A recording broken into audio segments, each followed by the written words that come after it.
இப்போ அம்மா வீட்டில் காடை வாங்கிட்டு வந்துக்கிறோம்ப்பா. இந்த காடை தான் பெப்பர் செட்டிநாடு பெப்பர் சிக்கன் மாதிரி செய்ய போகிறேன். காடை செய்ய போகிறேன். கொஞ்சம் நம்ம மஞ்சத்தூளை போட்டு நல்லா ஃபஸ்ட்டு இதை கழுவிடுவோம். ஏன்னா கொஞ்சம் நீச்சி வாடை வரும். நல்லா கழுவிட்டு வந்துடலாம். புரியுதுங்களா? இப்போ பாருங்க, நம்ம வீட்டில் செட்டிநாடு முறையில் இது காடை இதை செய்ய போகிறோம். வாங்க வீடியோக்குள்ளே போகலாம். ஃபஸ்ட்டு இது செய்ய வேண்டிய முறை வந்து மசாலா ரெடி பண்ணிக்குவோம். பவுட்ரு தனியா 1 ஸ்பூனு, மிளகு 1 ஸ்பூனு, சோம்பு 1/2 ஸ்பூனு, ஜீரகம் 1/2 ஸ்பூனு, காஞ்சி மிளகாய் 5, கொத்தமல்லி கொத்தமல்லி இல்லை கருவேப்பிலை ஒரு 3 கொத்து. இவ்வளவுதான் இதுக்கு தேவையான மசாலா. இதை நம்ம வறுத்துக்கணும். இதை தீயாம வறுத்து நைஸா பவுடர் பண்ணி வச்சுட்டு நம்ம டக்குன்னு இன்னைக்கு காடை வந்து பெப்பர் சிக்கன் மாதிரி செய்ய போறோம். செட்டிநாடு முறையில் காடை. இஞ்சி பூண்டு பேஸ்ட் தனியா அரைச்சி வச்சுக்கணும்.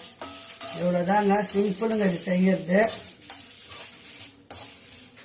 வறுக்காத 1 ஸ்பூன் மிளகு, 1 ஸ்பூன் சீரகம் தூள் பண்ணி வச்சுட்டேன். ஏற்கனவே பண்ணதுதான். இதை தனியா வச்சுக்கலாம்.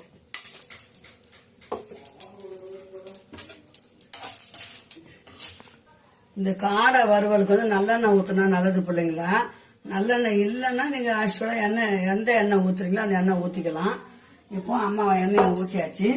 இதுக்கு ஒரு பட்டை, சோம்பு, இலை, 2 லவங்கம் இதை போட்டுக்குவோம். நல்லா பொரியட்டும். இப்போ நல்லா நாட்டு வெங்காயம், சின்ன வெங்காயம் அது ஒரு 100 கிராம் வச்சுக்கோங்க. 100 கிராம் வெங்காயம் போட்டா போதும். ஒரு 1/4 கிலோ 1/2 கிலோன்னு வச்சுங்களேன். 3 காடை அது. அதுக்கேற்ற மசாலா நம்ம ரெடி பண்ணிக்கலாம். வறுத்தோம் இல்லைங்களா, அந்த பொடி இது. இப்போ வெங்காயம் வதங்கிச்சிங்களா, இதை வந்து ஒரே ஒரு தக்காளி, பெரிய தக்காளி 1 போட்டுக்கோம்.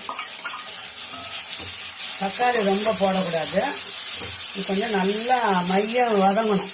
வெங்காயம் தக்காளி வதங்க. இஞ்சி பூண்டு பேஸ்ட் 1 ஸ்பூன் போட்டுக்கணும்.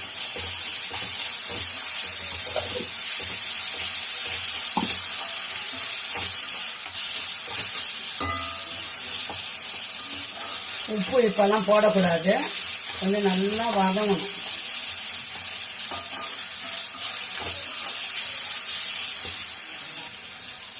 இப்போ வதங்கின பிறகு நம்ம இந்த காடையை பீஸ் பீஸா கழுவுனத போட்டுக்கலாம். ஒரு 2 நிமிஷம் அப்படியே மூடி வச்சிருவோம். இப்போ மஞ்சள் தூள் போட்டாச்சு. டேபிள் சால்ட் 1/2 ஸ்பூன் போட்டுக்கலாம். ஜாஸ்தி ஆயிடுச்சுன்னா கஷ்டம், கம்மியாகவே போடுங்க. கொஞ்சம் நல்லா பரட்டி விட்டு தட்டு போட்டு மூடிடுவோம். 5 நிமிஷம் ஆயிடுச்சு. நம்ம இந்த அரைச்சி வச்ச பொடியை போட்டுக்கலாம். போட்டு நல்லா கலரி விட்டு ஒரு 1/2 டம்ளர் தண்ணி ஊற்றினா போதும். அந்த மிக்சி ஜாரெல்லாம் கழுவி ஊற்றினோம்னா அதுலேயே நம்ம வெந்துடும். இறக்கும் போது பெப்பர் பொடி கொஞ்சம் போடணும். போட்டுட்டு கொத்தமல்லி இருந்தால் நல்லா ஒரு பொடி கொத்தமல்லி போடுங்க. அம்மா வீட்டில் கொத்தமல்லி இன்னைக்கு வாங்கலை, அதனால கருவேப்பிலை இதுலேயே போட்டு நான் பவுட்ரு பண்ணிட்டேன். அதனால அம்மா வந்து உப்பெல்லாம் போட்டாச்சு. இப்போ 1/2 டம்ளர் தண்ணி ஊற்றிட்டோம்னா அது நல்லா வெந்துடும். பார்த்தீங்களா, இந்த ஜாரை கழுவி ஊத்துறோம். அவ்வளோதான் தண்ணி. அவ்வளோ தண்ணி ஊற்றினா போதும். இப்போ இதை பாருங்களா, நல்லா இன்னும் கொஞ்சம் ட்ரை ஆகணும். ட்ரை ஆனோம் கொத்தமல்லி போட்டு கொஞ்சம் நம்ம பெப்பர் பொடி கொஞ்சம் போட்டுட்டு இறக்கிடலாம். பாருங்க, கொத்தமல்லி கொஞ்சம் தான் இருக்கு. நிறைய போட்டால் நல்லா இருக்கும்.